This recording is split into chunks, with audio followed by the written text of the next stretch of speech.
Que la asistencia de los alumnos ha sido numerosa, como ustedes han podido constatar. Creemos que la respuesta que ustedes nos han dado como público, como principales destinatarios de estas charlas, ha sido muy buena, que los diálogos han sido muy vivos y estamos muy contentos por eso. Entonces, bueno, esta es la última charla. Hoy no va a haber dos ponentes, como han visto en el programa, sino que solamente va a hablar el doctor Viriotti de algunos escritores mexicanos nuevos, relativamente nuevos comparados con los otros que ya están consagrados en el canon, y nos va a hablar de la aplicación que él hace.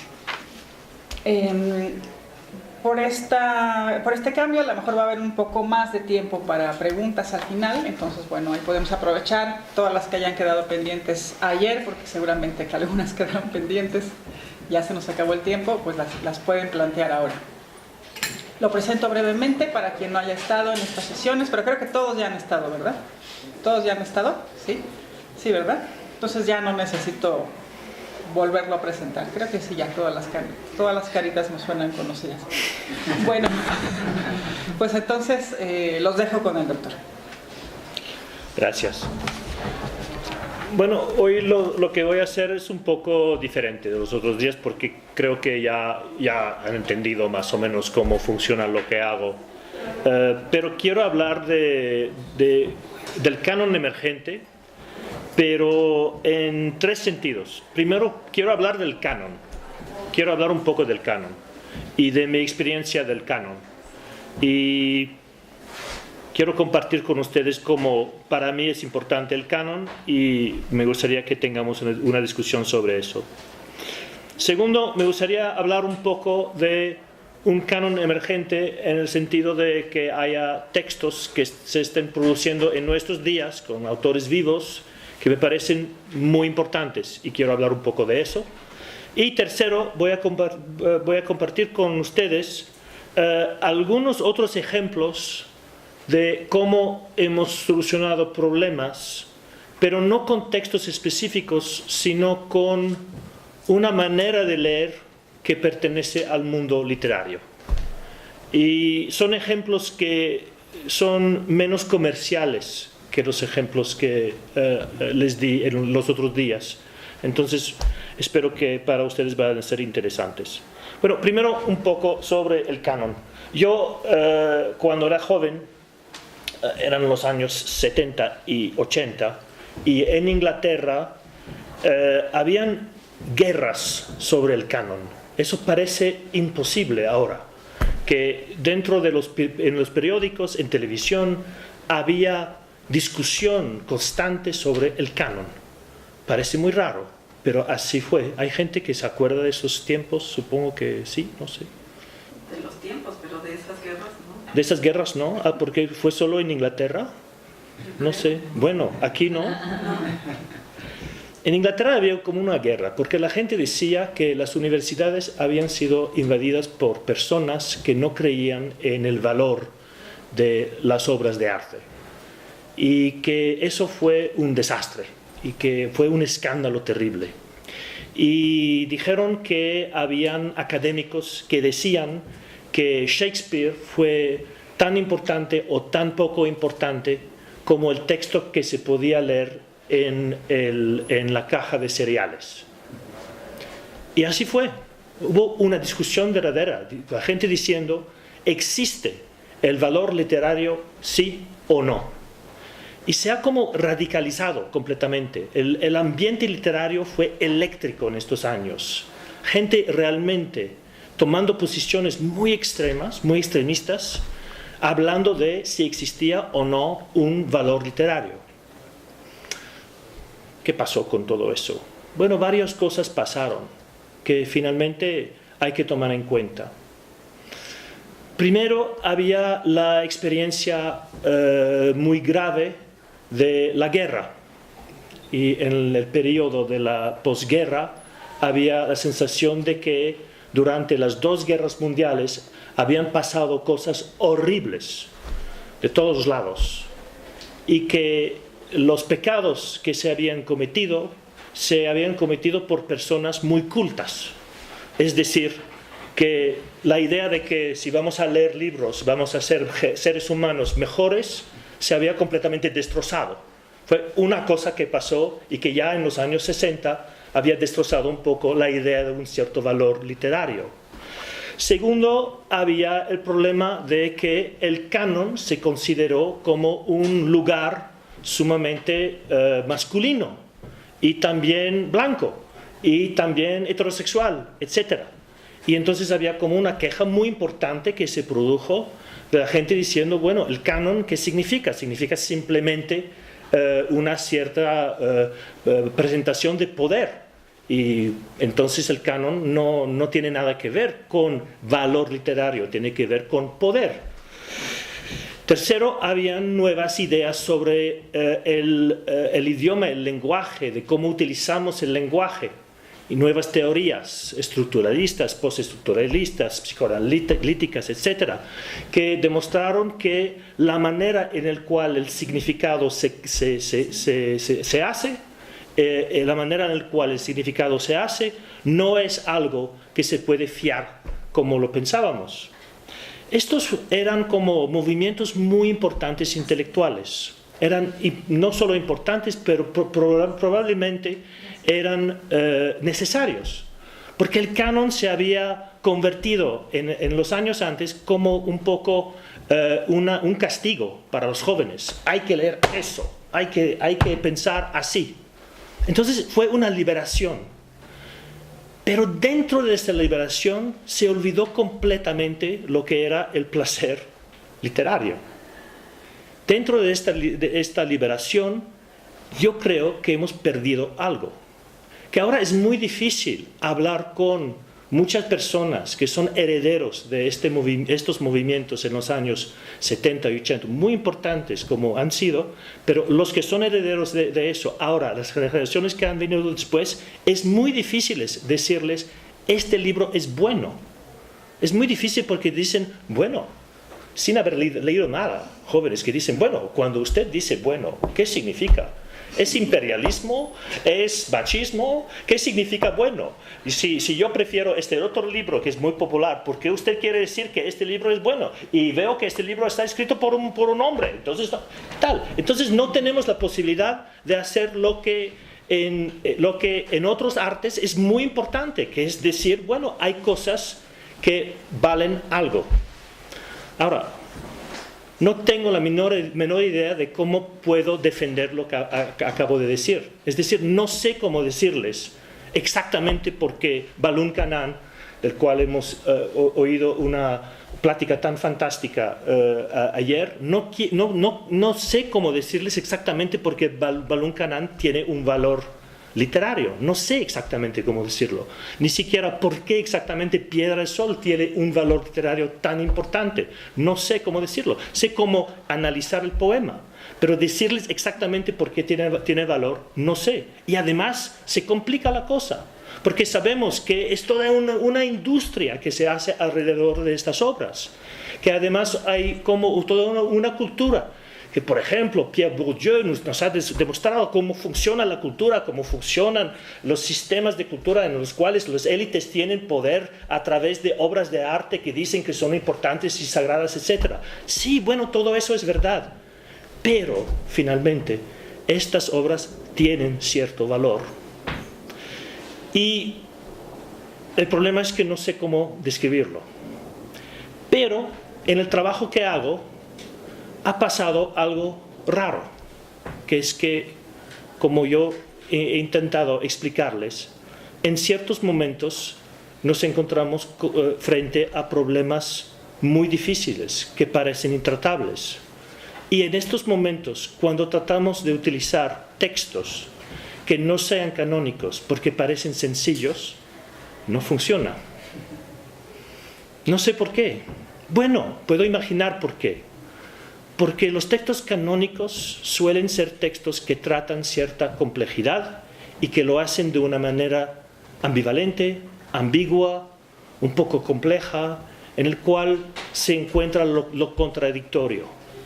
Y eso hace que la tecnología, como la llamo yo, de la literatura, nos da la posibilidad de enfrentarnos a problemas tan complejos. Entonces, una de las cosas que yo quería decir con estas clases, con estos discursos, era, por favor, hay que hacer algo con el canon. Que si ustedes en las universidades no son capaces de ayudarnos a nosotros para explicar cuál es la importancia del canon, pues, ¿quién va a hacer ese trabajo? Un día podría tal vez igual desaparecer. Es posible. Cuando digo que hay un riesgo, es verdad. Es que yo veo aquí que hay toda una facultad de personas que están estudiando letras. Pero en muchas universidades en Europa, en Estados Unidos, se está desapareciendo por completo. Y otras personas que no estudian letras no leen nada, no leen. Es que está desapareciendo. Tenemos un trabajo muy importante que tenemos que hacer y para hacerlo tenemos que admitir que el valor literario existe. Si no queremos decirlo, si nos parece asqueroso decirlo, no podremos hacer ese trabajo. Hay que decirlo, aunque sea tan complicado. Ahora, una de las cosas más divertidas de un canon literario es que es un poco como decidir en cuál es el equipo de fútbol imaginario perfecto de todos los tiempos. Es decir, cada uno tiene su idea de quién sería el número 2 mejor de los tiempos, etc. Y eso pasa también con el canon literario. Yo pienso que ciertas obras pertenecen al canon literario y tal vez Adriana me dice que no piensa que sean canónicos. Pero esta discusión es muy importante y aunque sea casi imposible hacerla de una manera rigurosa, me parece que es una tarea importante para nosotros. Yo he intentado en estas pláticas hablar un poco de un canon mexicano que es importante para mí. Entonces hablé de Primero Sueño, hablé de Piedra del Sol, hablé de Pedro Páramo, de Balún Canán. Pero bueno, hubiera podido hablar de otros textos que para mí son muy importantes, que por ejemplo Los Recuerdos del Porvenir, que me parece una novela extraordinaria. Hubiera podido hablar de Confabulario, de Arreola, que me parece tan horrible como es divertido y fantástico. Hubiera podido hablar de muchos otros textos, no sé, Julio Torri, que me encanta, o Augusto Monterroso, no sé, hay muchos textos que me encantan. Pero el hecho de discutirlos es importante, porque el hecho de discutirnos es una manera de decir, hay que leerlos, tenemos que tomarlos en cuenta. La literatura sigue siendo importante, pero temo que la gente no haga caso a la literatura. Hay un fenómeno muy raro en universidades británicas, no sé si existe aquí, pero cuando yo era profesor de letras en la universidad, primero en Cambridge, después en Birmingham y otros lugares, mis colegas y mis estudiantes leían lo que tenían que leer y aparte de eso no leían. Ahora, no sé si eso ocurre aquí. Si yo quería hablar de una novela contemporánea, la última persona con la cual podía hablar era una persona que estudiaba letras. Era más probable que una persona que estudiaba medicina había leído la novela más reciente. No sé si ocurre aquí. Yo puedo decirles que yo fui culpable en esto cuando era estudiante. ¿Por qué? Varias razones. Primero, leer era mi trabajo de cada día. Entonces, para descansar no quería leer más. Eso no es descanso, primero. Segundo, cada vez que estuve leyendo un libro moderno, por ejemplo, que no era en el canon que tenía que leer, tenía la impresión de poner las cuernas a la cosa que tenía que leer.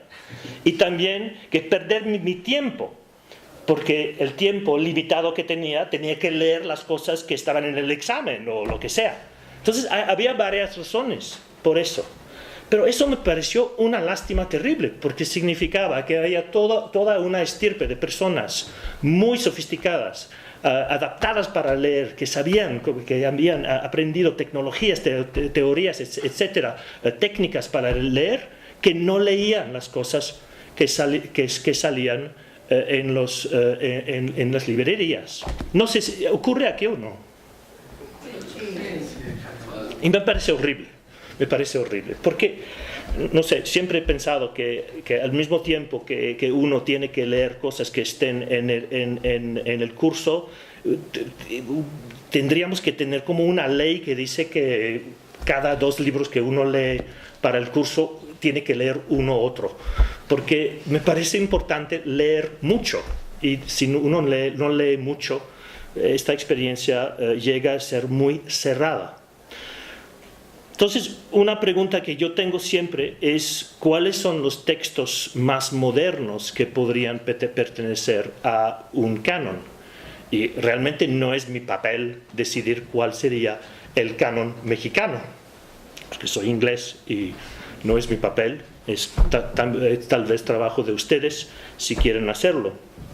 Pero les voy a contar que hay ciertos libros modernos que sí han sido tan importantes para nosotros como los que he declarado canónicos en las otras pláticas que hice.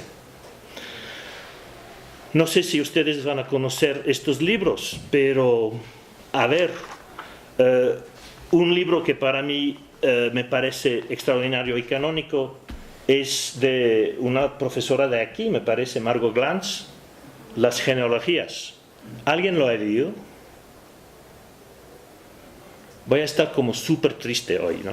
Porque voy a preguntar si han leído libros de su propio país, de su propia facultad. Es un libro extraordinario que trata de las genealogías de su propia familia, pero lo hace con un sentido de humor y una ambivalencia literaria tan brillante que en el trabajo que hacemos nosotros ha sido a veces tan útil como los libros canónicos que utilizamos de Shakespeare o lo que sea. Voy a hablar de otro libro que se publicó hace muy poco, un libro de Julián Herbert que se llama Canción de tumba, ¿conocen?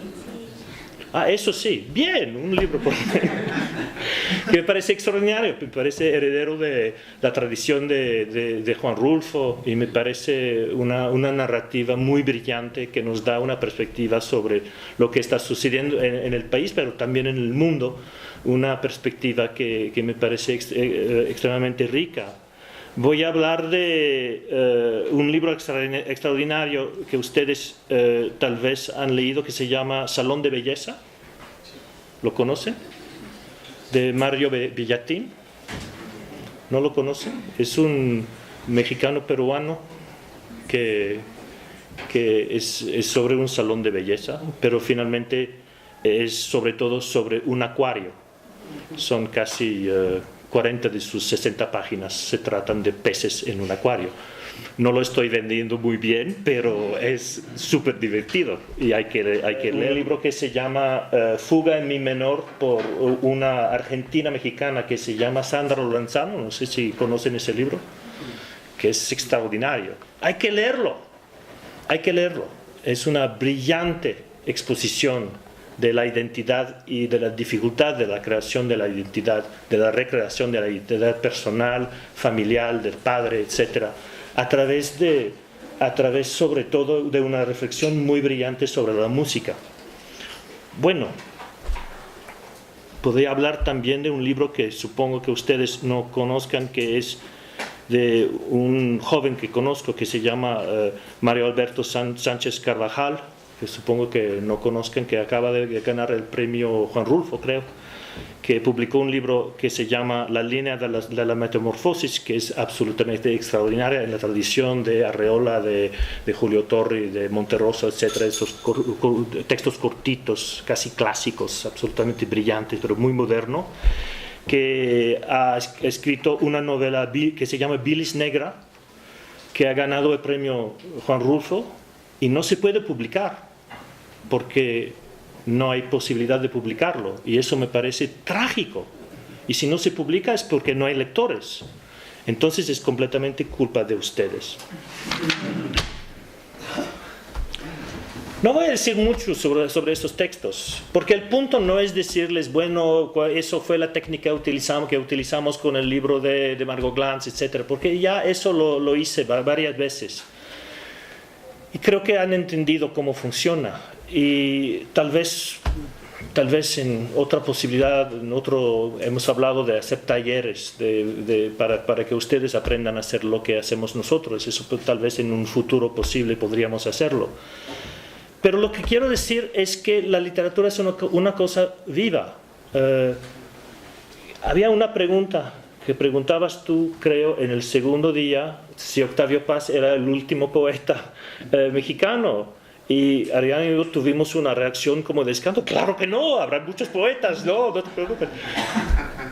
Y, en cierto modo tenemos razón nosotros, que claro, siempre habrá poetas, porque es como una necesidad que tenemos de utilizar la palabra para expresar lo que parece inefable. He aprendido esa palabra en uno de los días, ¿ves? Puedo aprender lo inefable. Pero en cierto sentido la pregunta era súper buena, porque es verdad que la gente no lee poesía. Aún la gente que estudie letras no lee poesía. Entonces, ¿cuáles serían las posibilidades de que alguien que no haya estudiado letras lea poesía? Me da miedo.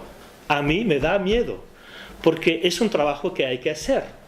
Porque es una tradición. Escribir es una tradición y eso parece que hay personas que están continuando con esa tradición. Pero leer es una tradición también. Ser un buen lector es una buena tradición también. Y no solo es una cuestión de una técnica que se aprende dentro de una facultad, sino que es algo que es vivo, hay que hacerlo cada día, cada semana, cada 2 semanas, ir a la librería, comprar libros. Perdón, estoy haciendo como una publicidad para la lectura, pero me parece tan importante y tan sencillo decirlo, y finalmente creo que es algo que no estamos haciendo, y si lo hacemos, no lo hacemos lo suficientemente bien. ¿Tenías una pregunta? Bueno, no preguntas, sino también como algo complementario. No solamente de que ya en estos años no se hace poesía, sino que a mi parecer ya no se guardan como las reglas clásicas. Por ejemplo, yo soy admirador de Sor Juana y de Góngora, el Gote. Entonces, esos metros exactos, las estructuras de rima, es algo que ya hoy ha desaparecido. Y que si se lo presentas a una sociedad que ya no lee, entonces la va a rechazar muy fácilmente. Entonces, esa vida clásica ya está desapareciendo en el ámbito, en el campo de la poesía. Entonces tu comentario es todavía más deprimido de lo que estoy diciendo yo. Bueno, perfecto, qué bien. Sí. Bueno, pero yo precisamente, a sabiendas de este panorama, que en algunas ocasiones se había mencionado que está en riesgo la propia carrera, yo creo entonces que como estudiantes tenemos un reto precisamente ante eso, ¿no? El cómo escribir con la métrica, o sea, como se escribía antes, pero haciendo así adecuación a nuestras vivencias de lo que nos está ahorita permeando los inicios del siglo XXI. Entonces, todavía creo que hay mucho que dar. O sea, eso es lo que yo, o sea, verlo como un reto, tomarlo y adentrarnos precisamente a esa aventura. Pues eso me da un poco de optimismo, lo que acabas de decir, después del pesimismo terrible de tu vecino. Porque yo pienso en el ejemplo de Miguel Hernández. O sea, Miguel Hernández, porque nos lo enseñan a la universidad como un poeta aparentemente fácil, pero si tú vas y lo lees, es tradición clásica. De sus sonetos son de una influencia clásica tremenda, ¿no? Entonces pienso en el disco de Manuel Serrat, que ya también tiene como 50 años, ¿no? Pero que se vendió muchísimo y que la gente conoce a Miguel Hernández. Bueno, uno que otro lo conoce. Y a Machado. Y a Machado, ¿no? Machado, sí. O sea que si hay ciertos canales, sí le llega la poesía a la gente, ¿no? Pero le podemos mandar un grupo de sonetos de Góngora de Sor Juana a Manuel Serrat. A ver si lo hace un pop song. Entonces, mire, no quiero tardar tiempo en explicarles otra vez 1000 veces cómo hago mi trabajo, porque finalmente lo importante es que les diga eso, es que para hacer lo que hago tengo que leer mucho, mi equipo tiene que leer mucho, y cuando leemos, lo importante es leer sin interés, es decir, de una manera desinteresada, como literaria. Parece raro, porque nosotros estamos instrumentalizando la literatura, lo sabemos, pero solo lo podemos hacer si leemos sin pensar en objetivos. Es contradictorio, pero así es.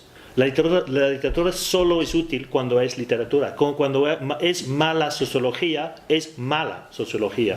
Cuando es mala historia, es mala historia. Cuando es mala filosofía, es mala filosofía. Pero la buena literatura es excelente literatura. Y hay que utilizar las herramientas como son. Y la herramienta que utilizamos nosotros es una herramienta literaria, y para hacerlo tenemos que quedarnos en esta lógica de una lectura literaria. Lo que hacemos nosotros es es intentar ver si es posible demostrar que la manera de leer de los literarios da algo diferente al mundo. En estos años, entonces, para intentar demostrarlo, hemos hecho tres pequeños ensayos experimentales con diferentes equipos para ver si había realmente una ventaja en lo literario o no. Entonces, lo que voy a hacer ahora es decirles, ustedes me tienen que creer. Los libros que acabo de decirles que hay que leerlos. Tienen que ir mañana a la librería y comprar libros de hoy, libros antiguos, y leer. No solo lo que hay en los cursos, hay que leer. Porque leer es poder intervenir en la vida y no es algo de la Torre de Marfil. Entonces, por favor, escúchenme. Ahora, lo que voy a decirles es un poco lo que ha pasado en estos experimentos, si les interesa. Hemos hecho 2 experimentos en mi universidad que han sido muy exitosas, donde claramente hemos demostrado que había una ventaja en el método literario. En estos experimentos no hemos utilizado un texto, sino que lo que hemos hecho fue utilizar personas que trabajan con textos. Eran profesores, son profesores catedráticos de la Universidad de UCL que trabajan con textos. Uno que trabaja con textos alemanes, otro que trabaja con textos franceses, otra que trabaja con textos antiguos. Para nosotros lo que era importante no era tan importante en estos experimentos los textos específicos. Lo que era importante fue personas muy brillantes en la lectura de textos. Y lo que hicimos fuimos a buscar problemas sociales o problemas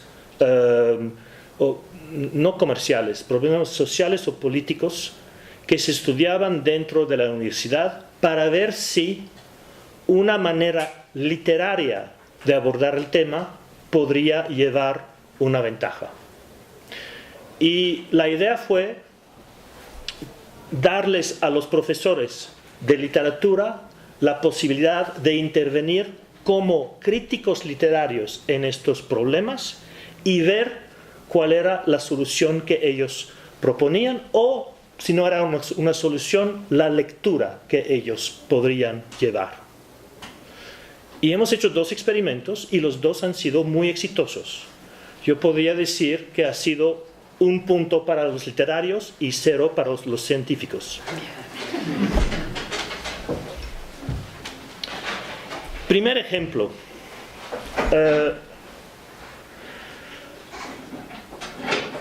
Primer ejemplo tiene que ver con el medio ambiente. Dentro de la universidad hay un grupo que trata de ver cómo sería posible conservar o ahorrar energía cambiando el comportamiento de nosotros, los seres humanos. Y el grupo tenía una pregunta muy fácil, que parece muy fácil, pero que no es tan fácil. ¿Cómo se llama? Switch, light switch, interruptor. ¿Por qué es tanto más fácil encender un interruptor que apagarlo? Es una pregunta importante. En el mundo del medio ambiente es una pregunta importante. Es decir, yo entro en una sala, enciendo el interruptor y para apagarlo, de vez en cuando no lo hago. Salgo de la sala y no lo hago, ¿no? Bueno, claro, hay una respuesta muy lógica. No es tan complicado. Cuando entro en la sala, enciendo el interruptor porque necesito luz. Y no necesito la oscuridad. Entonces, no lo necesito. Entonces, no lo hago. Sí, pero no es tan fácil. No es tan fácil. ¿Por qué no es tan fácil? No es tan fácil porque les voy a contar un comportamiento británico. No sé si sería así en México. Una persona, un hombre, digamos, yo entro en mi casa y enciendo el interruptor cuando entro para tener luz, porque hace noche, es de noche. Cuando entro y voy al salón y enciendo luz. Luego decido que quiero una taza de té, porque soy inglés y así somos. Entonces tengo que ir a la cocina para hacerme una taza de té. Entonces enciendo la luz, ¿no? Y no apago las luces. Pero luego después voy al baño para hacer lo que se hace en el baño. Una cosa breve, pero que todos hacemos. Y cuando lo hago, bueno, para hacerlo, enciendo la luz. Y cuando salgo, apago la luz. ¿Por qué no apagué la luz de la cocina? ¿Me explico? Es decir, ciertas luces apago y ciertas luces no apago. Entonces, no es que sea tan sencillo. Y es un verdadero problema. Eso es un verdadero problema en el mundo del medio ambiente. La gente no sabe exactamente por qué. Entonces yo dije, bueno, yo con profesores que no conozco, voy a conseguir profesores de la universidad para hacer este experimento. Ustedes nos van a dar acceso a toda la información que tienen ustedes y nosotros vamos a hacer un estudio literario sobre eso. ¿Qué significa un estudio literario? Yo dije, sí, yo voy a convertir toda la información que tenemos en textos que los profesores de literatura se pueden leer como si fueran textos literarios, como si fueran novela o poema, etc. Y voy a decirles, quiero que ustedes lean estos textos como si fueran textos, no sé, del siglo XX o del siglo XIX o de lo que sea. Fue un reto. Bueno, los profesores de literatura pensaron que era ridículo, pero bueno, ¿qué tenían que perder? ¿Por qué no? Los profesores que trabajaban en medio ambiente pensaron, bueno, ¿qué van a descubrir que nosotros trabajando en eso después de años y años no hemos descubierto? No es posible. Entonces, no hay ningún riesgo, vamos a decir que sí. Hemos creado como un protocolo. El protocolo fue así. Nosotros en nuestra empresa lo hicimos gratis, claro. Convertimos toda la información que existía en cosas que podrían parecer a textos que existen en novela. Si eran entrevistas, lo convertimos en un formato que se parecía mucho a como un texto de teatro. Si era algo más científico, lo poníamos en como si fuera un epígrafo dentro de un texto.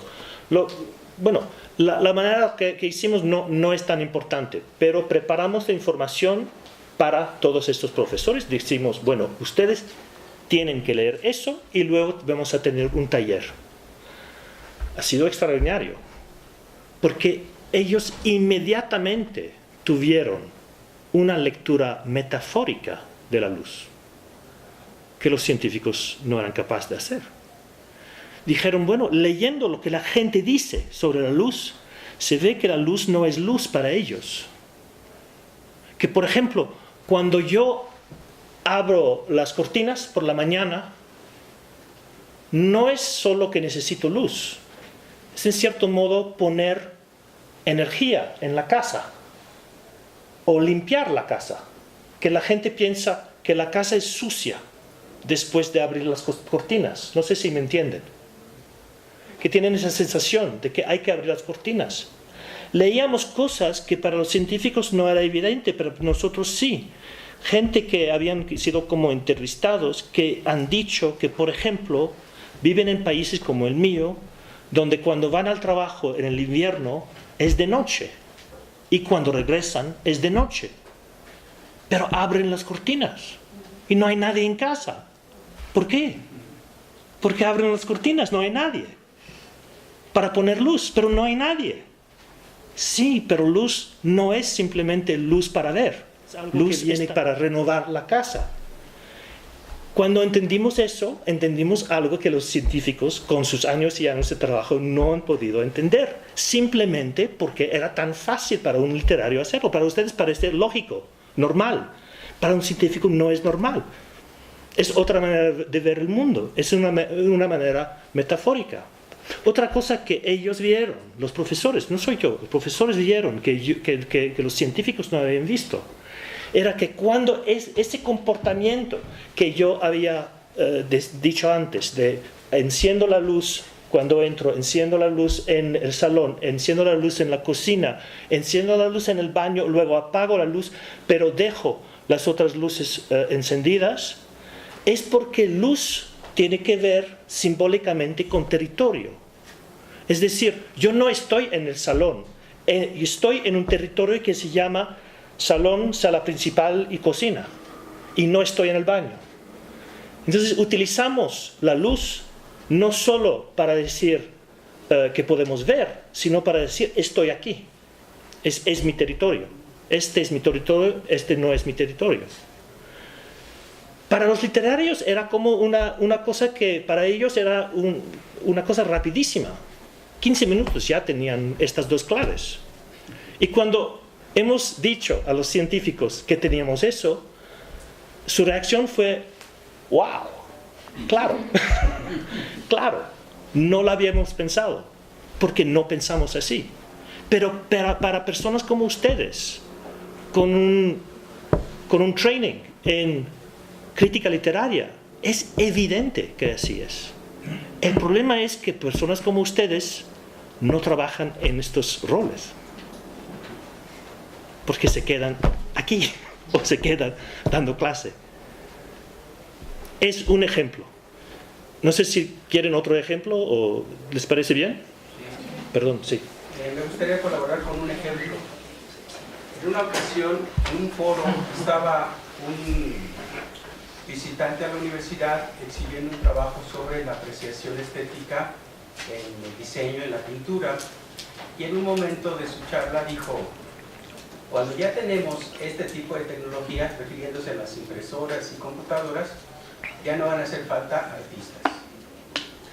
A la hora de la sesión de preguntas o comentarios, levanté la mano y le dije, su exposición, porque fue brillante, es magnífica, pero su comentario sobre el artista me hizo pensar en dos mitos. Sobre las impresoras me trajo el mito de Sísifo. Ir y venir, ustedes saben la historia.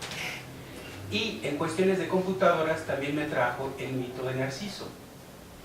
Sabemos que al ver su imagen, su propia imagen, termina ahogado. Y la relación que yo hago es que los dispositivos móviles, desde los iPhones y demás, son un pequeño lago que permite ver la grandeza del ser humano. Cuando terminé, el expositor dijo: bueno, pues tu comentario me hizo pensar en mi perro que se llama Narciso. La mitad del auditorio se rió, pero la otra mitad, y parece que estaban trazados con una línea, guardó silencio. Y a la salida me alcanzaron dos jóvenes que asistieron al evento y me dijeron: oiga, ¿es usted ingeniero? Yo digo: no sé si por buena imagen o mala imagen, pero yo no soy. Y dice: nosotros somos estudiantes de filosofía, y lo que usted dijo nos abrió un poquito más la brecha sobre cómo debemos tomar la tecnología, no como gente ajena, simplemente diferente, pero que tenemos algo con que colaborar. Fin de la anécdota. Excelente, excelente. Si usted quiere presentarse, tenemos trabajos y puestos abiertos.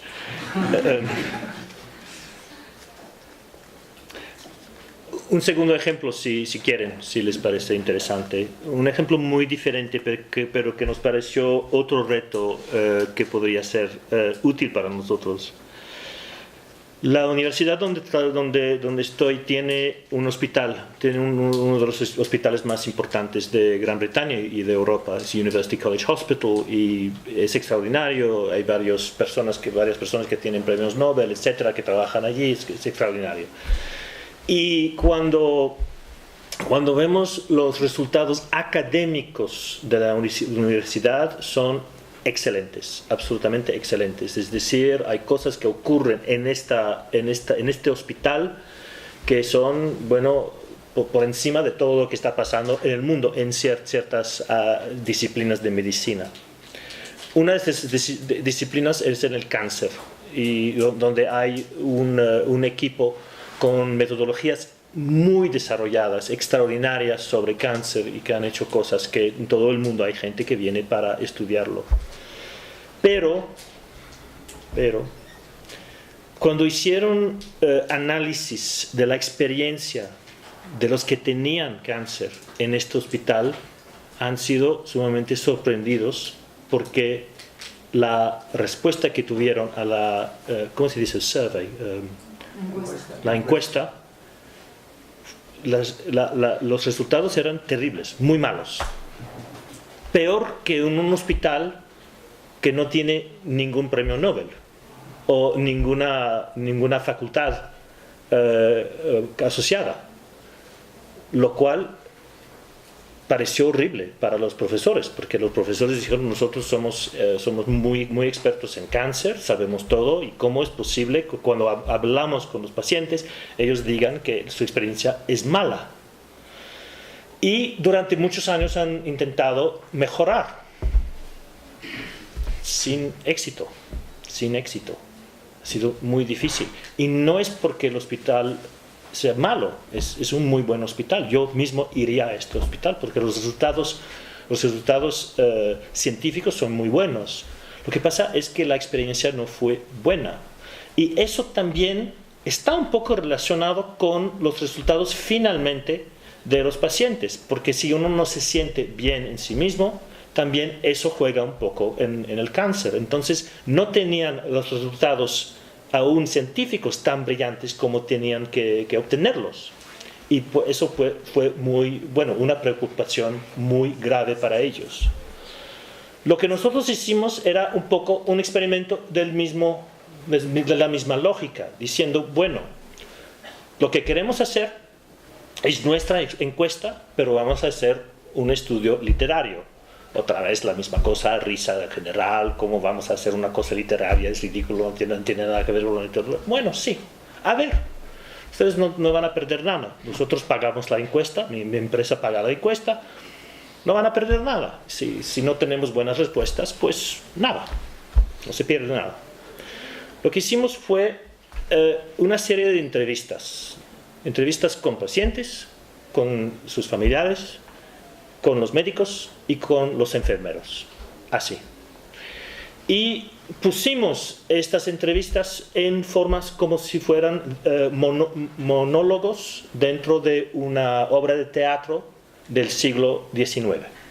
La forma que utilizamos era Ibsen. Lo hicimos como largos monólogos de Ibsen, así. Y a veces si eran trocitos más pequeños, exactamente como si fueran una obra. Y eso lo presentamos a un grupo de críticos literarios, diciéndoles, ni siquiera les dijimos que estos monólogos eran de verdaderas personas. Dijimos: estos son nuevos textos, queremos un análisis de los textos. Les dimos una semana y hemos esperado la respuesta, otra vez en un taller que hicimos. Cosas extraordinarias salieron, que no son tan extraordinarias para ustedes, pero que en este caso fueron extraordinarias. Como por ejemplo, se dieron cuenta ellos, como todos ustedes que saben leer también hubieran hecho, se dieron cuenta inmediatamente que había una noción del tiempo completamente diferente para el paciente que la noción del tiempo para el médico. parece tan evidente, porque nosotros estamos acostumbrados a libros muy complejos, donde hay una noción del tiempo, donde el tiempo se construye de una manera muy complicada, muy sofisticada, donde un personaje tiene una noción del tiempo, otro tiene otra noción del tiempo, las dos nociones del tiempo, hay un shock entre las nociones del tiempo. Estamos acostumbrados a eso. Eso lo aprendemos cuando tenemos 20 o 21 años. Para los profesores era como, ellos decían, bueno, claro, hay el problema de los tiempos. Nosotros, bueno, a ver, explícamelo. Tomándolo todo en notas muy claras, hemos hecho una presentación a los médicos. Otra vez, ha sido una revelación total para ellos. ¿Por qué? Porque para ellos, dominar el tiempo significaba dar tiempo equivalente a cada paciente. Porque eso era justicia. Pero si uno tiene cáncer, eso no es justicia. Porque hay momentos en los cuales no quiero estar mucho con mi médico. 15 minutos parecen demasiado. Porque, por ejemplo, voy a morir. Y no quiero pasar 15 minutos con el médico. Que me dé los resultados y que me deje hacer lo que me dé la gana porque quiero poco tiempo. Y hay otros momentos en los cuales estoy muy ansioso y 15 minutos me parecen terriblemente cortos. Ahora, que lo estoy diciendo, parece tonto, pero nadie lo había visto. Necesitábamos una sensibilidad literaria para ver lo que finalmente fue evidente para los médicos cuando lo dijimos. Pero nadie lo había visto, porque ellas estaban en un formato científico, donde no habían entendido eso. Estamos haciendo investigaciones de este tipo cada año, ahora nosotros, intentando ver si podemos buscar innovaciones utilizando críticos literarios y sus capacidades extraordinarias dentro de problemáticas sociales, problemáticas de salud, problemáticas de educación, etc. Y cada vez que lo hacemos es la misma cosa, que la gente que trabaja en eso, que son científicos o son médicos o son expertos en medio ambiente o lo que sea, dice, no va a dar nada, va a ser una pérdida de tiempo, no queremos trabajar con ustedes, bueno, no vamos a perder nada, a ver. Y finalmente presentamos algo y hacen lo mismo. ¡Wow! Ha sido tan evidente y no hemos estado capaces de verlo, que finalmente esta metodología más literaria nos ha dado la posibilidad de verlo. Ahora lo que estamos haciendo, estos son ejemplos muy breves, en los dos casos estamos aprofundizando mucho lo que estamos haciendo y haciendo otra cosa. Porque cuando yo me fui de la universidad, yo tenía dos ideas muy claras. Bueno, primero de hacer el negocio, pero segundo de poder regresar a la universidad un día cuando tenía la capacidad de entender esta aplicación y trabajar con profesores y estudiantes y no solo quedarme con los secretos a mí y a mi equipo. Quiero compartir eso, porque finalmente es una misión que siento que tengo y que tenemos en la empresa. Es una misión de ver cómo podemos integrar el pensamiento literario dentro de más aspectos de la sociedad, no solo lo comercial. La segunda cosa es que una de las grandes motivaciones por las cuales hicimos la empresa, yo y mis colegas, fue que queríamos tener dinero suficiente para poder patrocinar proyectos. Y ahora estamos patrocinando proyectos siempre a través de conocimiento literario. Tenemos un proyecto en Sudáfrica sobre VIH, tenemos proyectos en Guatemala, tenemos proyectos en Gran Bretaña, tenemos proyectos en Nueva York, tenemos proyectos en todo el mundo, donde utilizamos lo que decimos insights que tenemos de la literatura para resolver problemas sociales. ¿Y qué les puedo decir? Que finalmente me inspira mucho una citación de Paz, donde dice que la imaginación en libertad transforma al mundo y echa a volar las cosas y los seres que toca. Lo que estoy tratando de hablar con ustedes, de decir con ustedes, es que la imaginación no es suficiente. Necesitamos una imaginación en libertad, y no hay libertad sin mezclarse en el mundo. Gracias.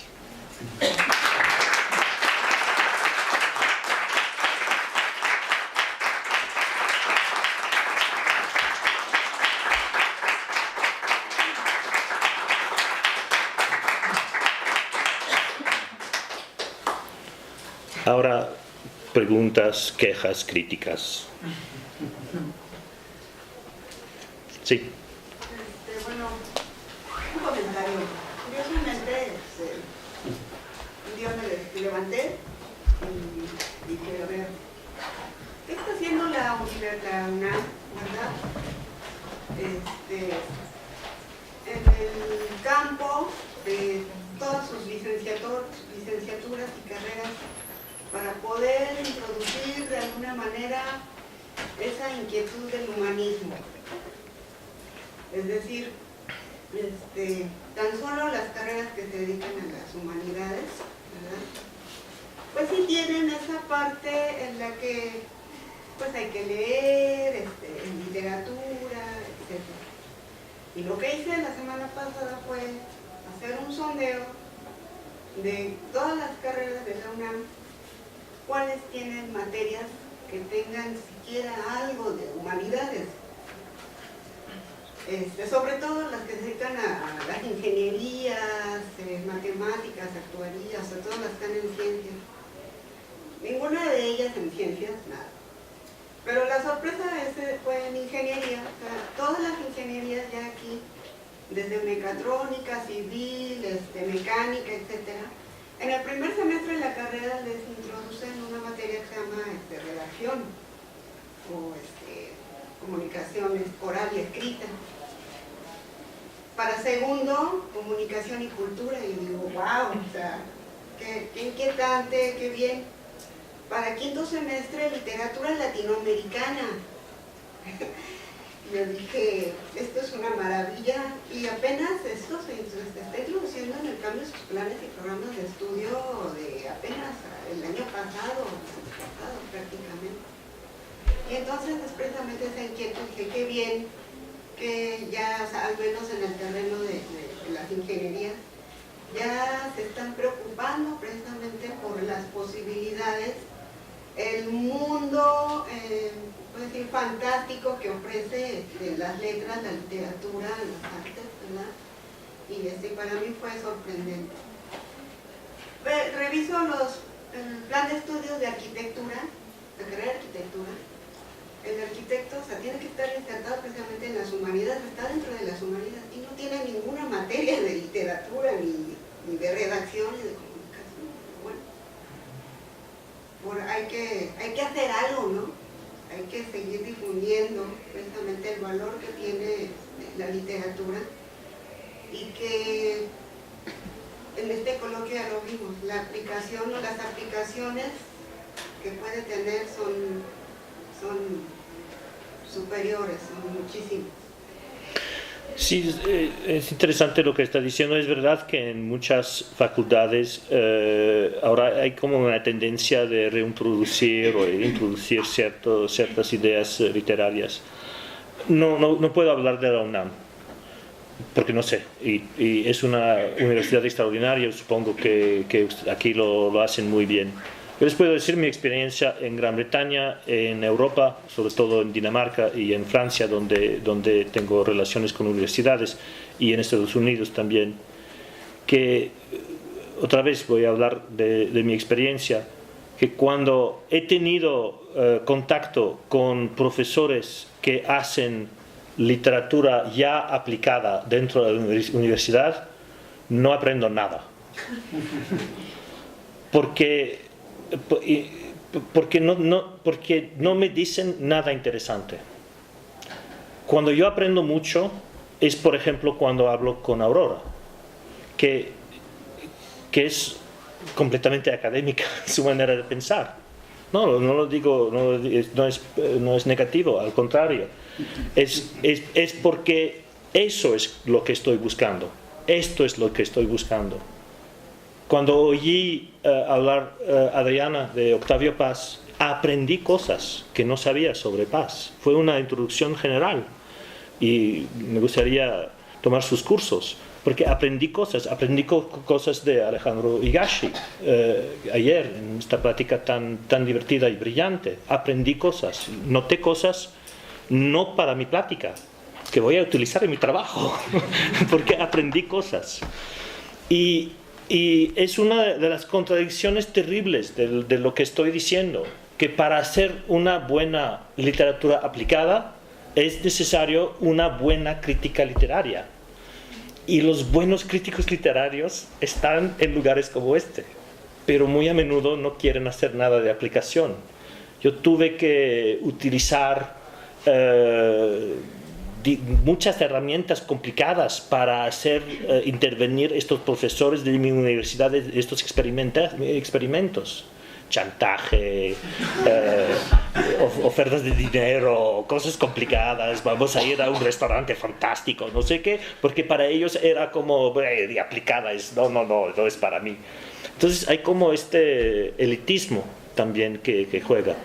Pero finalmente, como decimos en inglés, the good stuff, las cosas muy buenas ocurren en los lugares más académicos. Las cosas que más podemos aplicar son las cosas más académicas. Así es. Sí. Y estos colaboradores, sus resultados, ellos están al tanto de que colaboraron de manera muy importante, de que el trabajo que hicieron va a ayudar. Ellos súper felices. Gente de 70 años que dice, es la primera vez de mi vida que me siento útil. Pero qué bien. Y bueno, van a todos hablando, diciendo, sí, es increíble. Dijo que no les había dicho como para qué era, pero al final sí supieron. Sí supieron, sí, claro. Sí supieron. Alejandro. Sí, yo quisiera compartir una experiencia en la UAM Iztapalapa. Ahí hace 10 años se hizo una reforma general de planes de estudios, de manera que cada división, cada carrera de una división, tendría que tomar un porcentaje de créditos de las otras divisiones. Lo he comentado con Maurice, pero me parece importante generalizarlo. ¿Eso qué significaba? Que alguien de la División de Ciencias Sociales y Humanidades estaba obligado a tomar un 20% de créditos de biológicas o de ciencias exactas y viceversa. El problema es que ha habido mucha resistencia. Les hablo de algo que ya lleva 10 años funcionando. Hay resistencia por parte del alumnado a tomar los cursos. Hay resistencia por parte del profesorado a impartir cursos a un alumnado que no esté especializado. Hay resistencia por parte del alumnado a vincularse socialmente con el alumnado de la otra división. Yo esperaba, claro, que los ingenieros, pues, ¿no?, vieran a nuestro departamento de pedagogía y dijeran, wow, ¿no?, y que las chicas de letras vieran a los chicos de derecho y dijeran, wow, ¿no? Pero esto no pasa. Es impresionante, pues, cómo tenemos 10 años con una universidad, porque además les hablo de todas las unidades de UAM, con una universidad que lleva 10 años con un sistema de extradivisionales, de optativas extradivisionales, y no ha logrado consolidar una planta social que se integre, donde los alumnos, las alumnas convivan con alumnos y alumnas de otras divisiones, donde el prejuicio es simple y sencillamente que pertenecen a otra división, porque además ni se conocen. O sea, no tendría que haber un prejuicio de, bueno, fulanito me cae mal porque me hizo tal cosa el año pasado. Es que nunca se han visto y simple y sencillamente por el hecho de pertenecer a otra división no hay ese contacto. Anualmente, le comentaba Maurice también, los profesores de la licenciatura de letras piden a las coordinaciones que redacten cartas para quejarse y para que soliciten que ya se acaben esas optativas porque los alumnos no aprenden nada. Pero lo que quiero decir es que sí hay la tendencia internacional, también lo hemos platicado ya, es a generar licenciaturas que tengan ya estos cruces de origen. Entonces en el ITAM ahora hay una ingeniería en economía, es decir, ingeniería y economía juntas como una licenciatura. El ITAM recibe muchos alumnos de intercambio, les cuento esto porque en el ITAM trabaja mi esposa y bueno, siempre charlamos un poco de esto. Recibe muchos alumnos de intercambio de Europa que vienen de carreras que son interesantísimas, que es por ejemplo economía, mercadotecnia y humanidades.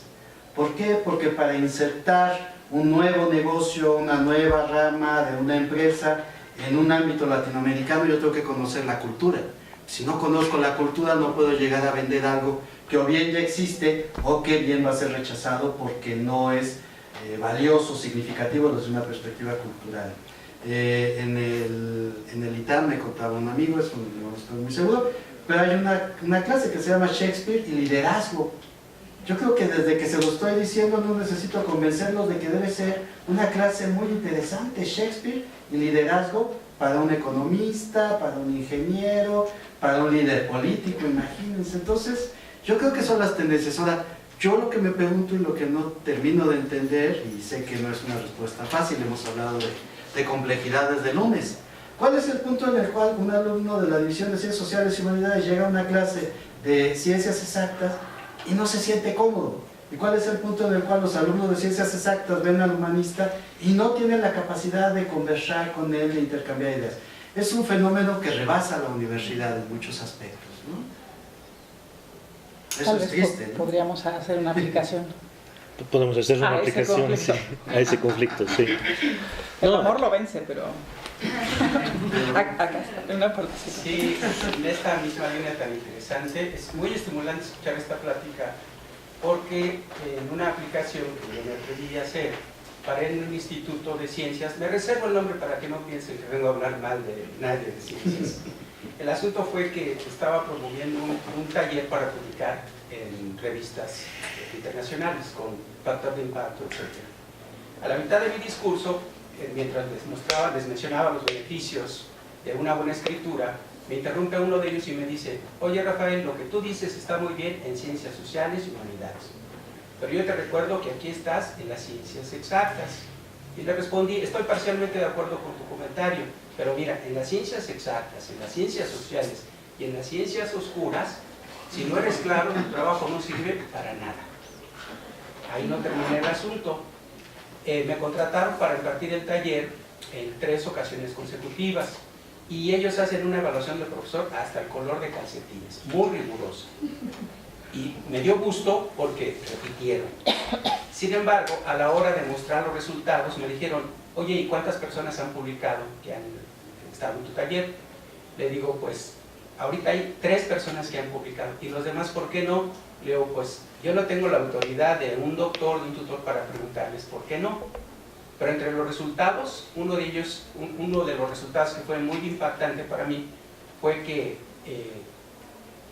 en una reunión especial para hacer un refuerzo sobre el taller, 24 de 25 alumnos dijeron que no habían publicado porque se sentían satisfechos con haber presentado en un congreso internacional en Europa, en China y en Francia, y se olvidaron de publicar. Interrumpieron el taller, ya no se consiguió más, y en una reunión del consejo interno de ese instituto habían tomado la decisión de que la forma para obtener el título de doctorado ya no se iba a apoyar en la publicación de un artículo, sino se iban a tomar otras medidas. Todos se sorprendieron, y más la persona que había hecho el enlace conmigo, y me dice: ¿cómo ves? Ya querían darles a los jóvenes egresados la puerta más fácil. Yo levanté la mano y dije: yo estoy muy irritado porque si la razón de no publicar fue haber hecho turismo académico, pues mi pregunta es: ¿a qué hora les vamos a hacer pendejos para que los niños se acostumbren a escribir? Fin del desenlace. Sí.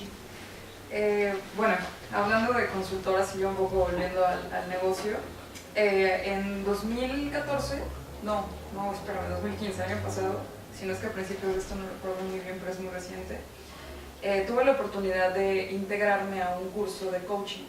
Entonces estuve haciendo toda una disciplina. Entonces ahí recuerdo mucho que el perfil llamó mucho la atención porque yo era una estudiante de humanidades y pues bueno, soy una estudiante de humanidades, y estaba pues llena en un aula con 20 psicólogas. Entonces lo que yo les decía justamente era que yo creía en la habilidad lingüística, en el lenguaje, como un cambio de cultura dentro de las organizaciones y que eso a su vez impacta en las sociedades. Sin embargo, ellas me decían que sí, que esto es efectivamente cierto, porque bueno, funciona con todo un método científico aplicado a la psicología, con psicología del lenguaje, etc. Sin embargo, lo que yo también les decía y lo que me parece como importante subrayar es que se han creado o han aparecido de repente muchas pseudociencias que todo el tiempo buscan hablar, yo pienso que hablar de motivación en particular es peligroso porque no lo hacen del modo literario, sino que juegan con el individuo y lo convencen de cosas que a lo mejor no son tan éticas. Entonces me parece que ahí hay como un sesgo importante donde creo que nosotros como humanistas tenemos la responsabilidad y a lo mejor el compromiso con la sociedad de llevar más allá todo ese entendimiento que nosotros tenemos y tratar de hacer a un lado este otro pensamiento. No como decir que nosotros tenemos la verdad absoluta, pero sí al menos de encaminar todo este discurso torcido que se empieza a dar. Entonces, tú Marisa, lo que quiero llegar es, ¿cómo piensas o sea, tú crees que hay un proyecto de aquí de literatura aplicada en México o lo percibes o crees que sea posible llevarlo a cabo contigo? No sé, es amplio. Tampoco lo sé en México. Lo que sé es que estos 5 días han sido muy sorprendentes para mí, sobre todo porque el ambiente que hay en estas discusiones me parece muy bueno y las preguntas que recibimos han sido muy buenas y veo que es un pequeño público, pero me parece que aún dentro de este público hay la posibilidad de imaginar que podríamos hacer experimentos. Y lo estuve platicando un poco con colegas aquí, diciendo, bueno, tal vez si hay una próxima vez sería el caso no de hacer pláticas, sino de hacer talleres y de empezar a ver si podemos hacer como los experimentos que hice, tomar problemas que parecen intratables y decir, bueno, ¿qué tal sería un análisis literario a ese problema? Y hacia dónde nos llevaría. Y eso tengo ganas de hacerlo en México, porque hay un doble problema con ustedes. Voy a ser muy desagradable. El problema es que hay un complejo de inferioridad de las humanidades. Y el segundo problema es que yo noto que hay un complejo de inferioridad en México. Y yo creo que hay mucha gente muy brillante en este país. Y creo que también la habilidad que tienen ustedes, yo entre los académicos y no solo en literatura que he conocido, que son más brillantes que he conocido en mi vida, hay muchísimos mexicanos. Yo creo que hay una verdadera posibilidad de hacer algo en este país, que ese país podría ser un gran productor de un nuevo tipo de conocimiento. Exactamente por qué hay tanto talento aquí, no lo sé, pero hay mucho talento en este país, mucha posibilidad en este país hay muy buenas lecturas. Tal vez es por la mezcla de cultura, tal vez es porque la literatura ha sido tan importante en ciertos momentos históricos, tal vez es, no sé, tal vez es porque las instituciones son muy buenas, no sé. Pero yo tengo ganas de ver si eso se podría desarrollar. Entonces, si hay posibilidad, yo estaría. Pero si no, no sé. Puede ser. El doctor Rals quería tomar la palabra. Gracias. Muchas gracias por echar luz a muchos temas y muchos problemas que tenemos en todos los ámbitos culturales, universitarios en todos los países. Quisiera retomar su metáfora de abrir cortinas que entre luz. Y primero quiero decir, aparte de que entre luz y que hay limpieza y vida, etc., en México hay otro aspecto cultural. Se abren las cortinas para decir aquí hay alguien para decir a los hombres malos o mujeres malos que quieren robar o asaltar, aquí hay vida adentro, aunque no esté usted, pero antes de irse abre las ventanas para decir, Sí, es verdad. hoy estamos aquí. Hay tantos diferentes niveles en esta metáfora que me estoy un Sí. poco como... Pero usted está hablando de hay alguien aquí en el sentido de las humanidades, o está hablando simplemente de la metáfora en la casa? La metáfora es la vida social, no, solamente. Pero ahora voy a las otras metáforas, Sí. o a la otra manera de ver la metáfora. Eso de abrir las cortinas y que entre luz, pues tratamos la ilustración, por lo menos, o antes también, que eso pase por la humanidad y así se ha descubierto, y con la ciencia, claro, es abrir ventanas, es tener más luz. Llevar luz, sí. Ahora, más concretamente, tomando su ejemplo del canon, es realmente un tema muy importante, estoy totalmente de acuerdo, y creo que muchos académicos, ahora hablo más de los profesores o las profesoras, como están adentro de su pequeño mundo especializado, ahí se quedan muchas veces y no son flexibles para el canon. Si uno hace Shakespeare, pues sí, claro, no hay nada que decir en contra. Pero con la literatura moderna estoy muy convencido que, lo que dijo también, que hay que leer tanto estudiantes como profesores de literatura actual, saber lo que pasa en el mundo literario. Pero hay profesores que están muy claros. Esa es una actitud que siempre ha existido desde que se introdujeron las humanidades a la literatura, a las universidades, que hay que hablar solamente sobre los autores muertos, con la distancia, ¿no? Eso, los que viven, pues los que viven todavía pueden opinar y pueden cambiar y no se puede decir nada definitivo, pero eso también es ridículo, ¿no? En un examen he escuchado, decía una profesora al candidato, pero usted no agota los temas. Pues ¿quién agota los temas? Están abiertos. Pero era un descalificativo muy claro. En otro examen he escuchado profesores, porque era una tesis sobre la Ciudad de México en la literatura moderna, actual, que dijo: Fatanelli, pues es un autor muy inferior. No lo había leído primero y dos, no sabía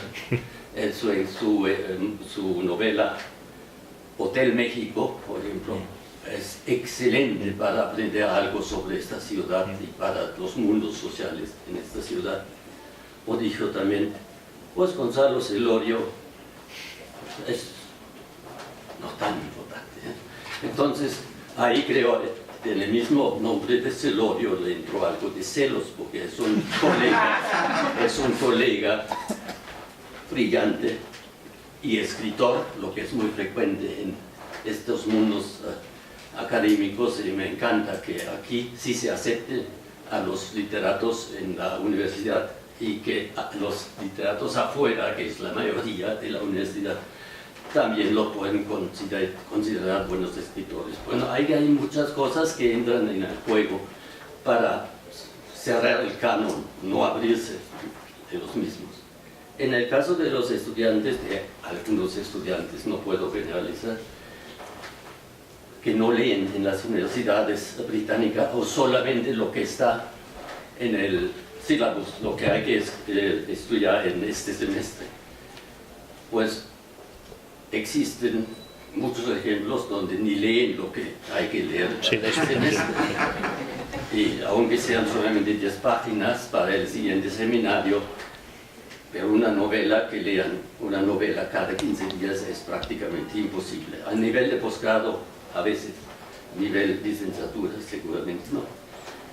Y hay muchos estudiantes que llegan aquí, pues, seleccionados algunos que son convencidos literatos y quieren ser literatos y por toda su vida. Otros no leen o no han leído, lo aprenden a veces aquí. Pero no es muchas veces, la conciencia no está aquí, que están estudiando para una profesión basada en lengua y literatura. Bueno, es un campo muy, muy amplio. Y quiero retomar un tema más, lo de si estudiar literatura hace mejor o no. Yo diría que también escribir literatura no necesariamente hace mejor. No. O para darle otra vuelta a la temática, hay muchos literatos, es decir, escritores o escritoras que humanamente no son muy agradables o no han sido muy agradables. Otros han tenido pasados políticos dudosos. Y también eso pasa con críticos literarios. Voy a dar 2 ejemplos. No es para condenar de ninguna manera, nada más ejemplos. Günter Grass, gran escritor alemán, reveló en sus últimos años que ha sido a los 17 años soldado de la SS. Y claro, el shitstorm le llegó muy fuerte. Es una palabra española, ¿no? Shitstorm. ¿Cómo? Sí. Es shitstorm, una palabra española. Sí, sí. Y hubo mucha crítica, pero yo creo que haya sido, a los 17, a los 18 años, con una vida diferente lo puede superar y demostrar que sabe otra cosa que de la SS. Pero la crítica fue muy, muy severa, no solamente de parte de Israel. Otro ejemplo es el gran teórico literario Hans Robert Jauss, que se conoce en todos los ámbitos donde se ha tratado de abrir las metodologías literarias, en este caso a través de la teoría de la recepción. El nombre de Hans Robert Jauss se escribe como Günter Grass con 2 SS al final.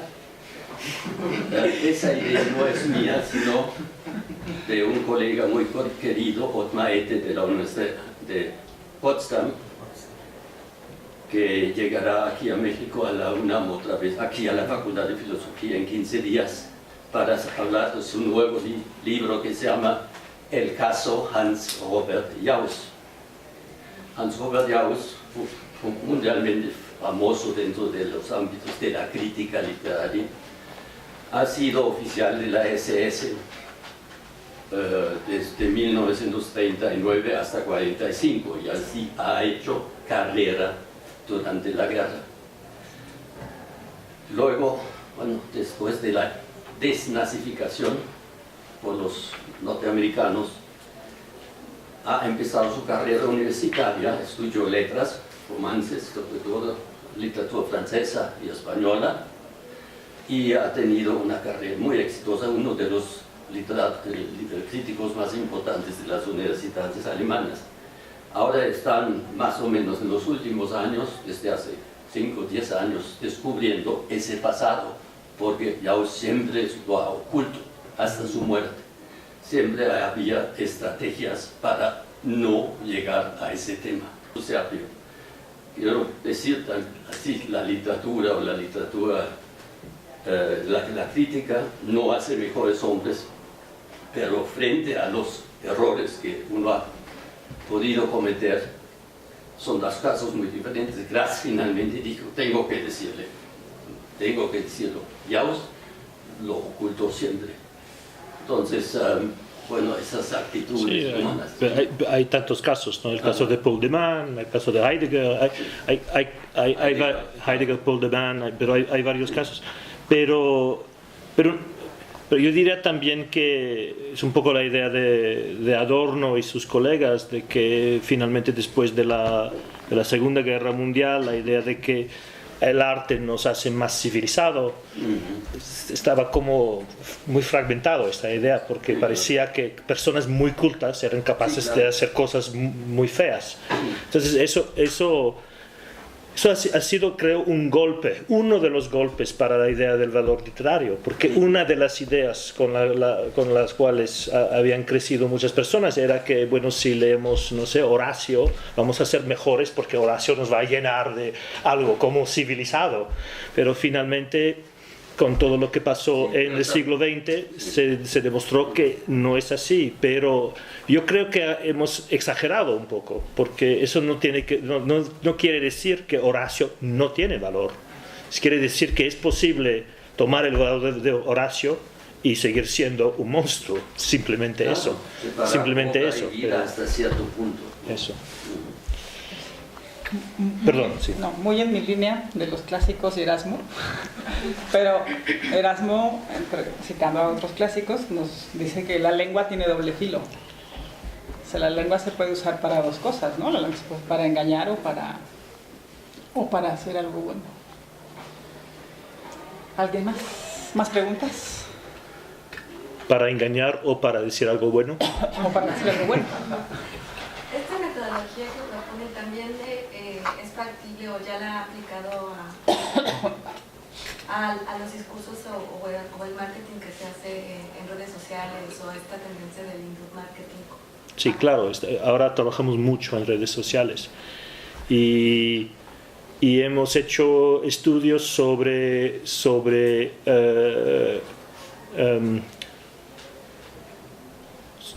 la creación de narrativas fragmentadas que se hacen espontáneamente en redes sociales, pero cuando se estudian como si fueran, por ejemplo, como novelas del siglo XX donde hay diferentes voces, como, no sé, La Feria de Arreola o una de estas novelas, que hay muchas otras novelas de este tipo en muchos países, cuando se estudia así, otra vez podemos entender cosas que otros científicos no han podido entender. Y de esto ha nacido un proyecto en Sudáfrica que hicimos nosotros, que empezamos aquí en México. Empezamos el proyecto en México, pero el gobierno mexicano nos dijo que era ilegal el proyecto. Lo hicimos de todas formas, porque yo dije, pues si es ilegal, ¿cuál es la ley exactamente? Y no pudieron decir nada, entonces yo pensé, bueno, no me van a poner en la cárcel, vivo en Londres, ¿qué van a hacer? Hicimos el proyecto y fue muy divertido porque, si quieren puedo describir el proyecto, es muy interesante, pero 6 meses después de que publiquemos el proyecto, el gobierno mexicano presentó el proyecto como si fuera de ellos y ganaron un premio. Eso me pareció fantástico. Pero después de esta experiencia, sí, es fantástico. Nos fuimos, no lo hicimos en México, lo estamos haciendo en Sudáfrica. Es un proyecto que hacemos con adolescentes que son VIH positivo. O sea, cero positivo se dice, ¿cómo se dice? Cero positivo, que son cero positivo. Y es algo que salió otra vez de un análisis de texto que viene de información que tenemos en redes sociales, cuando vimos que con ciertas condiciones era posible era posible crear contextos en los cuales esas personas serían capaces de hablar entre sí, porque un gran problema que tiene esta gente que tiene VIH es que no hablan del problema. Y aunque un paciente tenga las drogas necesarias, las medicinas necesarias para curarse, si una persona no habla, normalmente se encierra en su propia vida y no toma la medicina y se muere. Es algo que ya sabemos. Y hemos hecho estudios sobre cuáles son las condiciones que pueden llevar a la posibilidad de que estos jóvenes puedan hablar. Y con este análisis hemos creado un sistema, digamos, que utiliza smartphones o SMS, se puede utilizar con SMS, y lo estamos haciendo. Tenemos un equipo de 3 o 4 personas en Sudáfrica que está haciendo eso y nos va muy bien, tenemos mucho éxito. Eso es el trabajo. Tenemos una empresa y tenemos una fundación. El beneficio que hacemos en la empresa ponemos en la fundación para hacer ese tipo de proyecto. Es una máquina para hacer cosas, es lo que hacemos. Hacemos lo comercial para hacer otra cosa, para tener la libertad de hacer cosas que nos interesan. Así vivimos. Pues, ¿cuál fue el proyecto? ¿Cómo? Cuéntanos el proyecto. Bueno, el proyecto es simplemente dar a personas la posibilidad de hablar entre sí. En México hicimos eso con 40 personas que tenían VIH, pero que vivían en lugares rurales donde no tenían, no había ninguna persona dentro de su contexto social que sabía que tenía esa enfermedad, ese problema.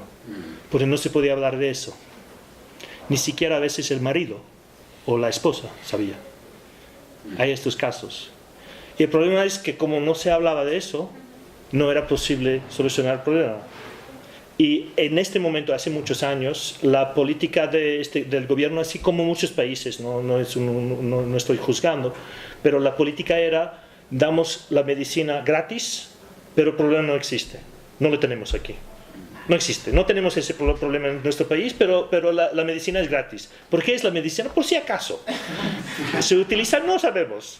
¿Hay una estadística? No, es cero. ¿Cómo es cero? Bueno, pero así fue. Entonces esa gente no tenía la posibilidad de hablar. Entonces hemos creado un sistema anónimo para que ella tenga contacto.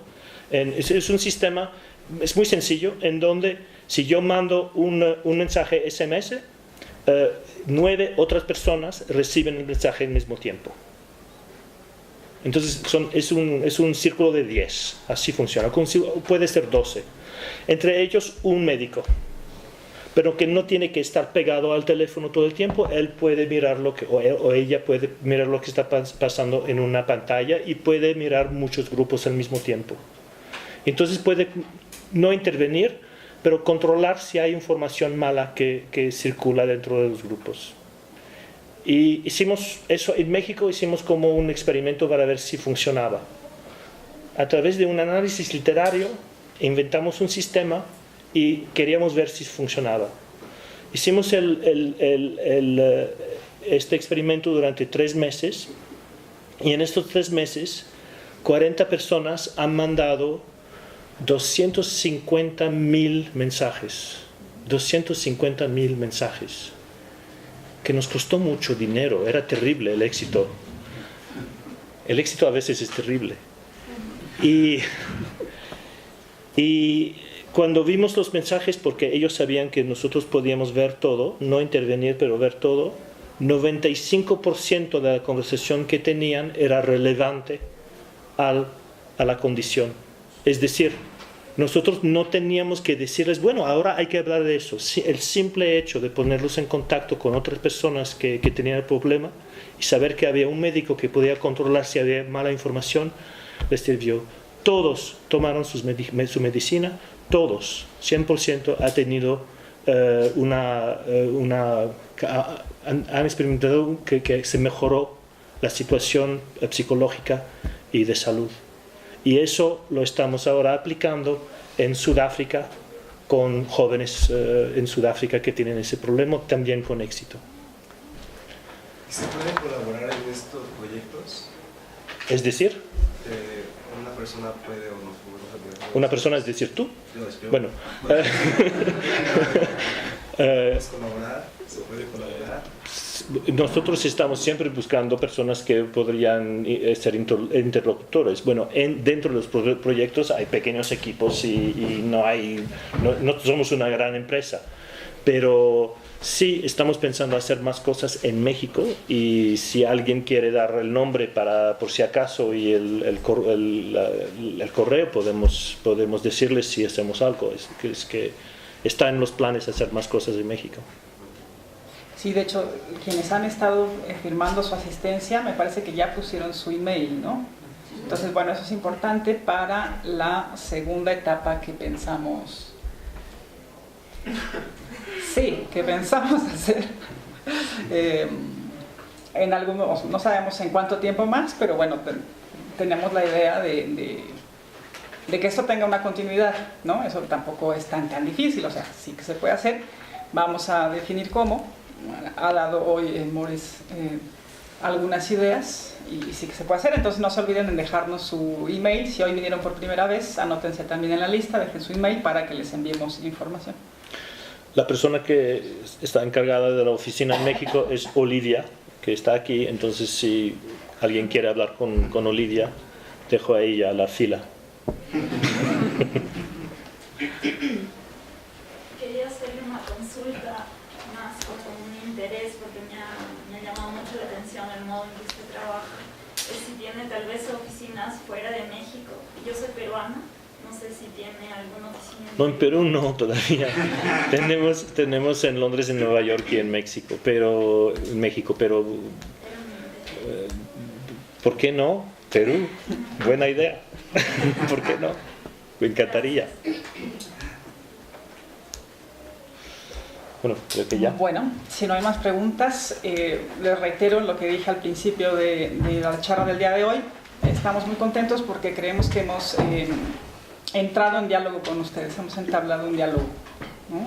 Así lo pensamos, vemos sus gestos y sus preguntas y creemos que es así. A mí me parece muy interesante la charla, todas las charlas que estuvieron aquí, además de la excelencia académica de todos.